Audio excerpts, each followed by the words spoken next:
Ari. Kok di sini, Ci? Kan kita udah janjian Mas Ari. Oh gitu ya. Jauh-jauh ya. Bandung, Iya. Bandung, ketemunya di Ketemunya Ciater. di Ciater. Belum pernah kesini kan? Belum sih, cuman agak-agak di Javu aja. Aduh, pernah kemana? Mana aja lah. Biasalah makhluk dengan berbagai alam. Makhluk ajaib dong. Ya begitulah, jadi asa-asa di Javu begitu. Dan kebetulan saya kan suka alam ya. Yuk, gue mau ngajak ngopi tempat ini. Gue nggak tahu berdirinya kapan, cuman gue baru menemukan 2 minggu lalu. Nah, ini asik buat ngopi gitu. Kita ngopi di dalam sana ya. Boleh. Masa ngopi di sini ya? Boleh. Yuk.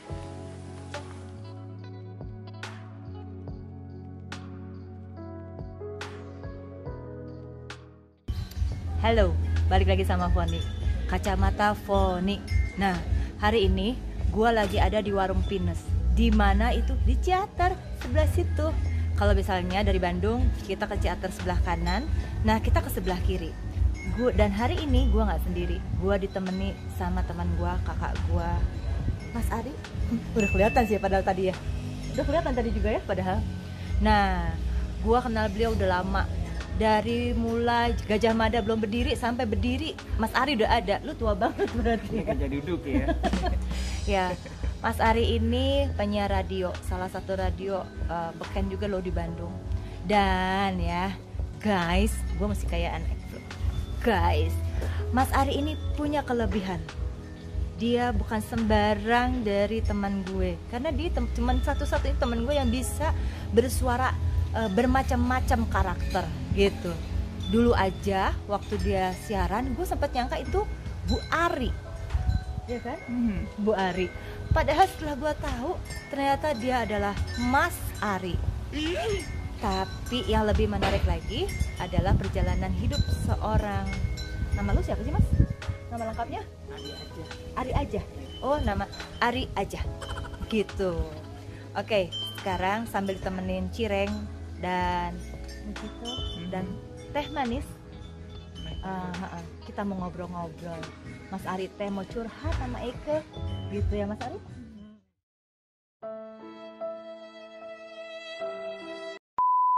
Yuk Mas Ari, udah lama pisan ya padahal. Banget. Kita tuh udah terbentangkan oleh tahun-tahun yang ada.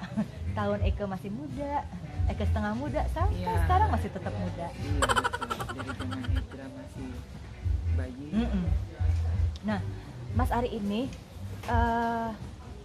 bisa ini loh, gue aja kalah niruin suara ibu-ibu. Bisa nyara ibu-ibu, anak-anak. Apalagi Mas Ari? Saya nggak niruin. Tapi emang udah natural. Emang karakter dari karakter suara saya female. Oh gitu. Coba sekarang dites dulu pertama. Ngomong dulu biar sobat Foni tahu gitu. kenapa. Tapi udah susah Ci, kalau misalkan orang kalau udah lihat rupa suara itu akan Iya, udah kebentuk muka. kebentuk muka gitu loh. Itu akan beda ketika orang hanya dengar voice Dengar suaranya aja, dengar di ya. radio. Itu emang Mas Ari suka latihan karena latihan atau memang udah bawaan? Enggak bawaan. Jadi ada beberapa faktor. Saya punya sinus. Saya punya sinus. Terus hormon saya lebih banyak hormon female. Oh gitu. Terus nyadari itu tuh mulai ada hormon female kapan? Aku nggak tahu. Cuman aku baru tahu udah gede ya. SMA? Enggak, udah di Bandung. Ketemu seorang dokter. Why my voice different? Terus ada dokter di Setiabudi bilang, oh lu teh kebanyakan hormon perempuan. Tetapi kalau sudah ada tehnya ya? Walaupun saya orang Jawa gitu. Nah cuman yang jadi faktor pemicu memang aku punya polip Ci. Jadi ketika aku ngomong begini aku nggak bernafas. Yes. Oh gitu?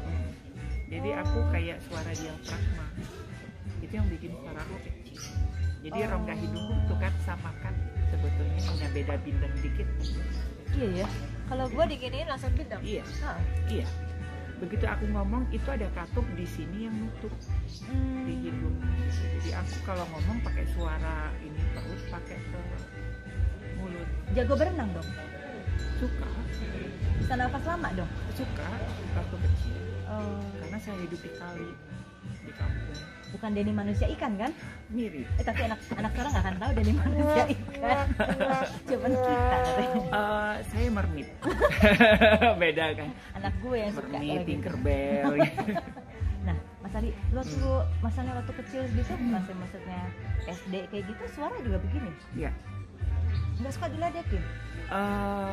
Enggak, karena aku waktu kecil itu I am boy, man. Cuman waktu umur 10 tahun kayaknya itu udah hilang.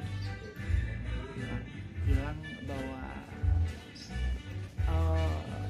dalam tanda kutip saya laki-laki tuh hilang. Kenapa?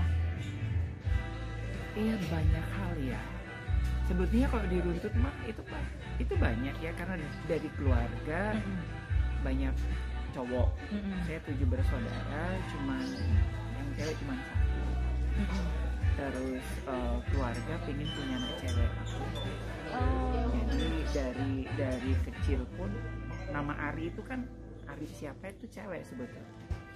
Jadi sejak waktu mama hamil juga sudah disiapin nama perempuan. Oh iya. Mas Ari anak berapa?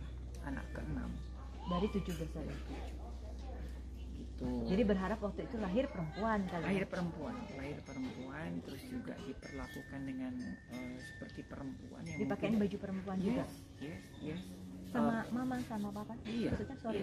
iya, Oh. sama kakak, karena apa ya, karena ya mungkin ketidakmengertian orang tua begitu ya, karena Lucu. lucu, Heeh, gitu, heeh. kan lucu. Iya sih. Adik gua juga yang bungsu itu.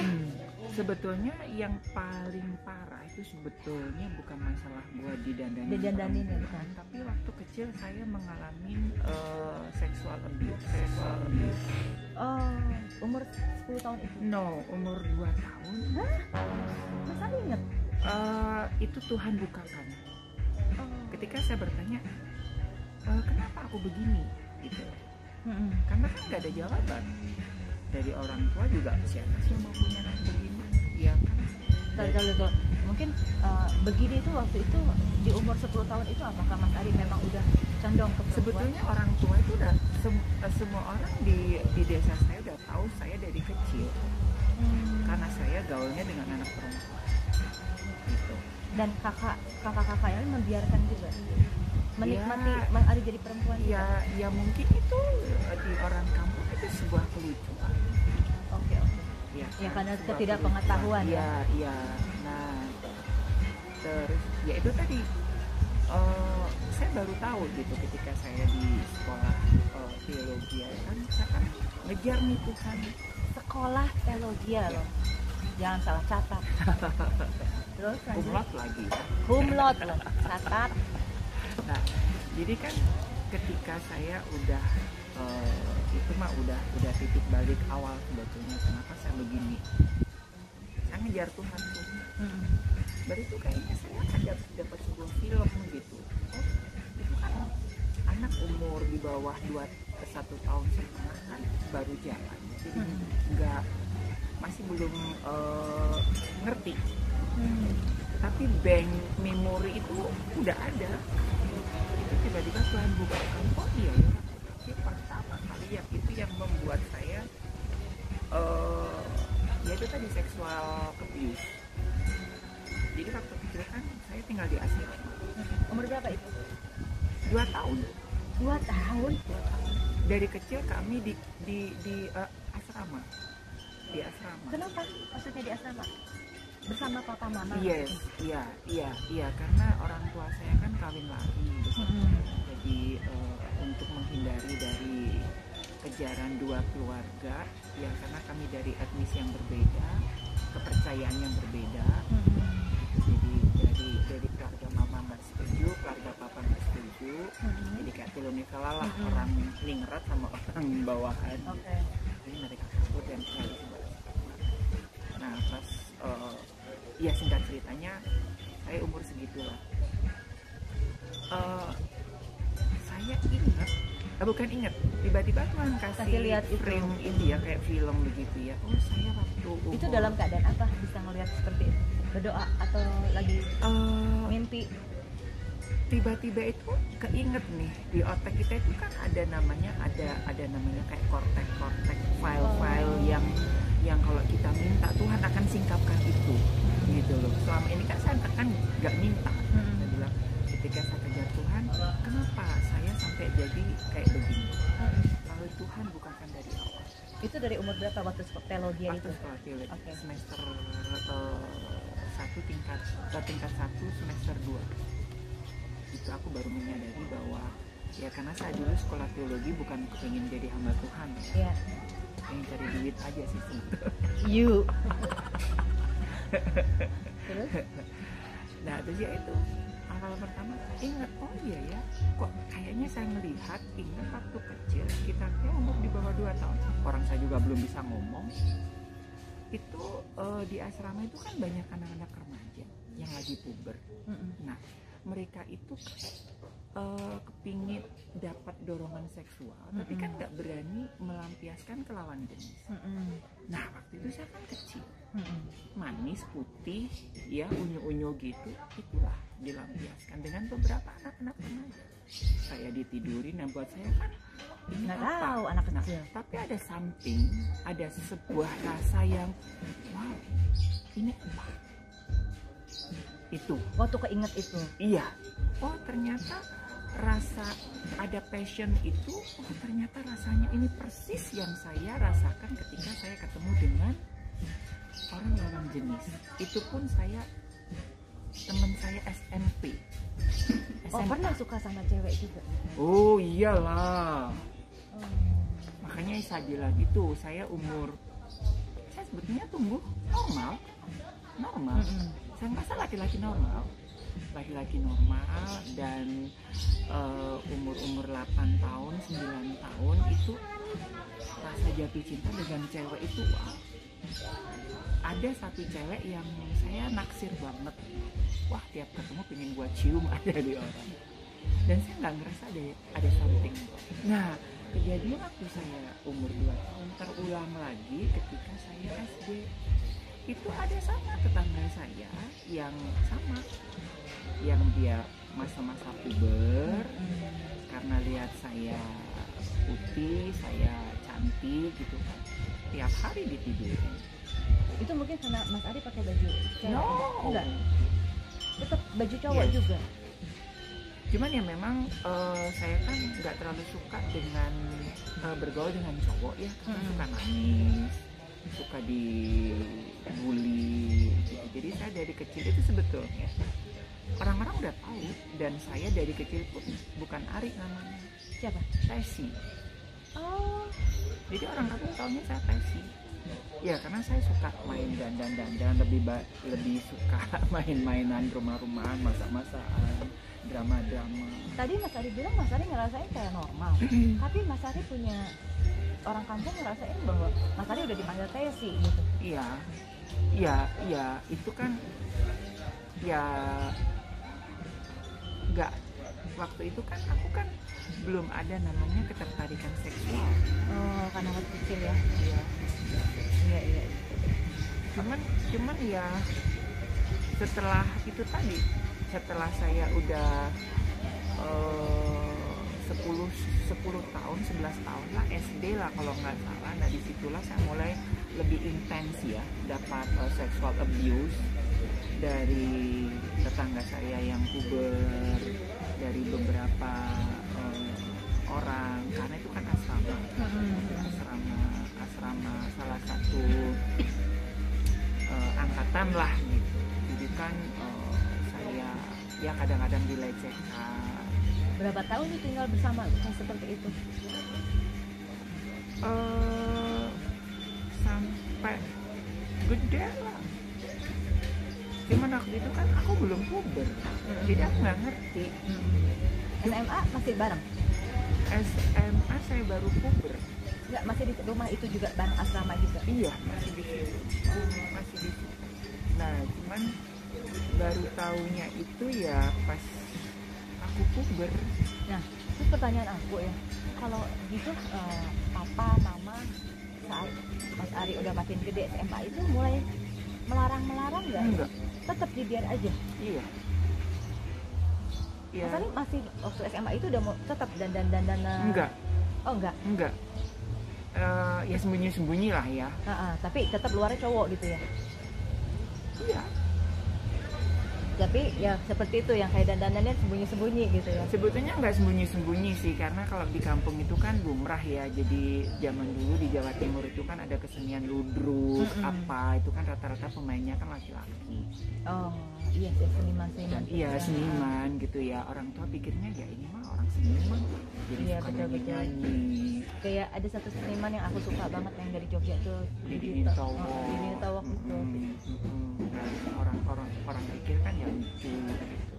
Jadi terus kalau saya sebenarnya olahraga itu suka sebetulnya. Saya pintar, bulu tangkis dulu pintar, main bola aja ya nggak bisa. Kalah sama Eke dong. Oke. Sebenarnya saya suka bola. Cuman hanya kena trauma, ada guru olahraga yang bikin saya trauma. Jadi Sama pelecehan juga. yes. Apa mungkin ya kalau aku boleh nanya Mas Ari, ada anak-anak yang memang dari lahir seperti itu, apa memang bawaan dari lahir untuk punya seks Iya, sebetulnya itu orang tua sih sudah tahu ya sebetulnya ya. Ya mungkin karena ada orang tua yang tidak mau tahu, atau mungkin dari pura-pura nggak tahu juga. pura-pura nggak tahu, atau rata-rata orang tua bilang begini, anak kecil nanti kalau gede Bisa malu. berubah lagi apa?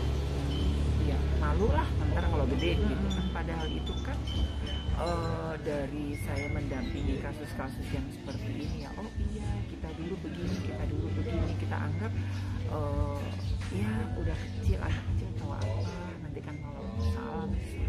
Ya, berarti teman Foni, jadi nggak ada yang namanya bawaan dari lahir, ya setuju nggak sih? Dalam tanda kutip sebetulnya iya. Jadi contohnya seperti saya bilang, orang tua kepingin anaknya laki ataupun perempuan. Iya, nggak, tapi pada dasarnya Mas Ari setuju nggak? Nggak ada gen, Nggak itu ada yang gen, sangat iya. setuju, Nggak ada kromosom, gen dan gitu. tidak ada yang dilahirkan Tuhan menciptakan untuk seperti itu. Betul, ya kan? Itu terpengaruh ketika dia masa Lingkungan, Iya. sebetulnya itu lingkungan. Tuhan sempurna ya. Nah, Tuhan kan dalam kesempurnaan rencana Tuhan itu kan, kita kan sebagai manusia kan mungkin dalam kandungan kan Tuhan nggak 100% itu intervensi yang ini kan, itu kan hak bebas kita. Iya, gitu. jadi menurut aku kadang-kadang ada yang ngomong gini nih, yang mungkin dia memang udah bawaan dari lahir. Maksudnya aku enggak. Jadi maaf sekali buat teman-teman, seringkali itu jangan dijadikan alasan, alibi ya, alasan untuk menyalahkan kepada Tuhan, gitu loh. Maksudnya aku, kita harus kembali, istilahnya itu pilihan. Sebetulnya kita juga nggak bisa menyalahkan mereka karena mereka juga nggak tahu jawabannya. Betul, iya. Tapi maksudnya aku itu dengan proses perjalanan hidup seseorang. Maksudnya Tuhan itu nggak pernah menciptakan itu dengan rencana yang seperti itu, maksudnya aku. Karena ada beberapa yang akhirnya menyalahkan, mungkin memang gennya dia, mungkin memang udah bawaan dari lahirnya. Nah, aku bilang setiap anak semua sama kok merangkak, kayak cewek pakai baju cewek. Ya itu kayak contoh adik kecil aku tuh, yang kecil karena memang kita pengen, adik aku 2 udah cowok gitu, yang ketiga ini lucu putih gitu ya. Terus kita aku sama mama tuh suka pakein baju anak cewek. Waktu itu dimarahin sama si papa gitu. Ya, setelah itu kita berhenti. Ya, jadi maksudnya kita pun juga pernah, aku pun pernah gitu. Cuma ya maksudnya aku, ya itu bukan suatu apa ya, balik lagi, bukan gen. Ada gen, ya. Itu adalah lingkungan atau proses perjalanan seseorang menurut aku. Jadi aku cuma mau kasih pesan bahwa Tuhan tuh menciptakan semua yang lahir di dunia ini sudah dengan ketetapannya. Begitu maksudnya aku. Tuhan nggak pernah rencanain ini adalah yang sisa-sisanya, nggak ada. Dan nanti di babak terakhir kita akan ngomong lagi lebih dalam lagi ya. Sekarang aku mau ngopi dulu nih, cirengnya takut keburu dingin. Boleh kan ya? Boleh. Cireng warung Pinus. Nah, tadi aku nanya sama ownernya, AA Asep. Aku tuh orang Subang. Aku bilang, kok ada sih? Dia bilang, di sini sejak kapan? 2016 katanya gitu. Dan memang ini tempatnya asik banget. Jadi dari yang orang Bandung, orang Subang, orang Jawa Barat lah, anu hoyong niis di tempat anu di Ciater. Kalau Ciater kan nanti ngerendemnya. Nah di sini niis. Nah tuh di belakang Abi ada pohon pinus cocok buat difoto, buat Instagram, buat di Facebook. Ayunan aya, jojodok oge aya, cirengna. Saya mau panggil lah AA Asep ya Mas Arya. Kita panggil lah ngobrol. Nanti setelah ini kita ngobrol lagi di tempat yang lain, oke?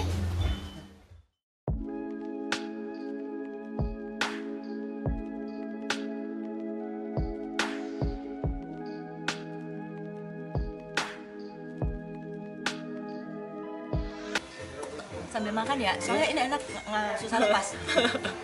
AA, tahun berapa kita buka? 2016. 2016 tuh. 2016. Nah, tahun sih. Sudah lama sih. Langsung pada tahu. Aku aja tahu dari papa aku. Papa aku gaul ya. Berarti hits topanya ya. Karena papa katanya ada rapat di sini sama PHRI ya. Oh iya, waktu 2 hari ke belakang ya. Iya rapatnya sih. Terus dia jangan bangganya, Cici guru kadio. Oh iya gitu. Saya harus kesini, katanya harus lihat ada tempat bagus katanya di sini. Jadi ya kesini gitu. Emang pas aku rencana pengen explore yang ada di Jawa Barat. Jawa Barat. Berarti jalan-jalan terus ya sejabar ya. Ya kan sekarang belum, kan Covid. Oh Ini iya, baru bener sih. makanya gitu. Mas Ari mau nanya apa? Tapi ya memang sejak Covid ini memang eco park seperti ini tuh yang lagi hits ya. Karena mungkin outdoor ya. ya itu memang disarankan kan dari Semua menghindar pemerintah. AC. Kalau di ruangan kan agak serem juga ya. Iya. Sirkulasi udara kan terus muter kan gitu. Iya betul. Nah terus yang spesial di sini yang andalin apa? Kalau sekarang sih masih soto ayam sama nasi goreng goreng. Oh, Yang best seller Tradisional ya. memang best seller. Rencana sih awal bulan ini saya mau main jualan nyoba di steak, tapi main pakai hot plate gitu. Steak ikan-ikan kayak gitu. Menu baru. Beberapa hari lagi mungkin. Jadi nggak tetap kearifan lokal dia. boleh foto-foto kalau di sini? Boleh, boleh. Boleh foto-foto buat Instagram. Buat Pre-wedding juga bisa tuh. Iya, banyak yang juga itu. boleh, tapi izin dulu. Udah ada tulisannya, aku udah baca kan. Ini dulu nih. Terus ya di sini bagusnya apa coba? Tadi kita langsung gini, wah Dra, keren banget Dra. Ada ini pinus ya, terus aku bilang ada asap-asap. Iya. Aku bilang nggak usah pakai smoke. Nah ini kan ada teman-teman saya yang juga dari sinematografi. Kayaknya dia bisa loh. Nah, kan? Buat Ya, syuting ya? aman. Buat syuting juga bisa kan. Buat film-film pendek. Video gitu, kan, ya, film-film pendek. Saya udah lihat serial loh, gitu. si AA lagi ngebangun ada 2 ruangan tuh kayaknya buat homestay. Jadi yang mau Timnya Bu nginep Tejo juga boleh kesini. Tejo. Siapa itu? Ada ini timnya Oh, mereka timnya. Oh, iya. di radio. Nah pokoknya buat semua teman-teman sini nanti gua share location ya. Share location di mana? Ditulisin nanti ya. Nanti ditulisin di sini di bawah ya. Cari AA Asep sebut 3 kali dapat cireng 1. Apalagi tuh A? Terus penuhnya hari apa? Weekend. Rata-rata sih Weekend. libur nasional dan dari mulai Jumat sampai Minggu udah libur. Tutup jam berapa A? Tutupnya kita kelas order jam 7, tutupnya jam 8 malam. Oh jam 8. Datang ke jam 8. Ini kalau nggak mau pulang ada nginepnya nggak sih? Kayaknya nanggung gitu. Iya. Dia mau ke Bandung kan juga jauh. Jauh ya? Gitu kan. Kemarin kan sempat itu dibuka tuh yang villa, kan kondisinya lagi covid kan jadi agak serem, jadi direnov aja dulu gitu dan untuk keluarga aja dulu sementara. Tambahan A, mancing jadinya A. Mancing ya, itu rencana kolamnya buat stok saya ikan nanti. Oh. Kan saya mau jualan ikan di hot plate itu tuh. Iya, Jadi iya. ikannya fresh, jadi pagi-pagi emang ikan dari kolam gitu masih fresh. Tinggal potong. Nanti lihat ya, nanti ada sekelilingnya. Jadi apa? Kenapa gue rekomen banget ke tempat ini? Buat nah kalau tadi yang pada nanyain pengen main yang curug, nah nanti nih makannya di sini enak banget, cozy banget. Toiletnya ada. Pokoknya buat bawa keluarga itu cocok banget, oke? Kita ikuti episode selanjutnya. Kita mau pindah tempat lagi. Dan terima kasih ya, Asep ya. Kami doakan semoga lancar. Semoga lancar nanti Siap. kita saling bantu.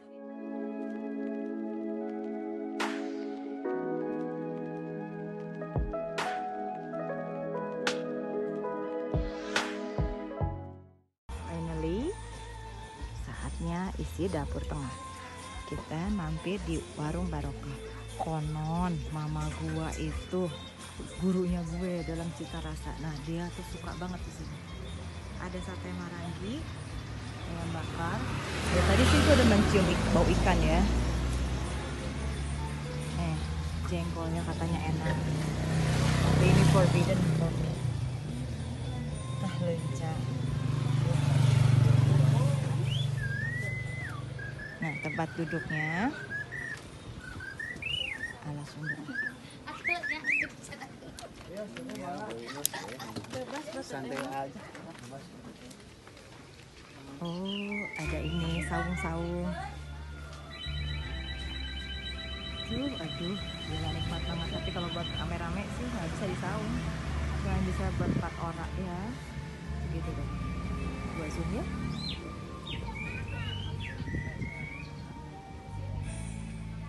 Abis makan, lihat kanan. Kebun teh seger. Balik lagi fokus ke depan, makan lagi. Ini udah favoritnya kita. Ini terkenalnya di sini katanya pedas seblok. Jadi pedasnya tuh lihat. Setan, rambut setan. Sambal, nah tinggal itu pakai suraung. Ini karedok. Ini udah pasti lah. Ini standar lah ya. Oke.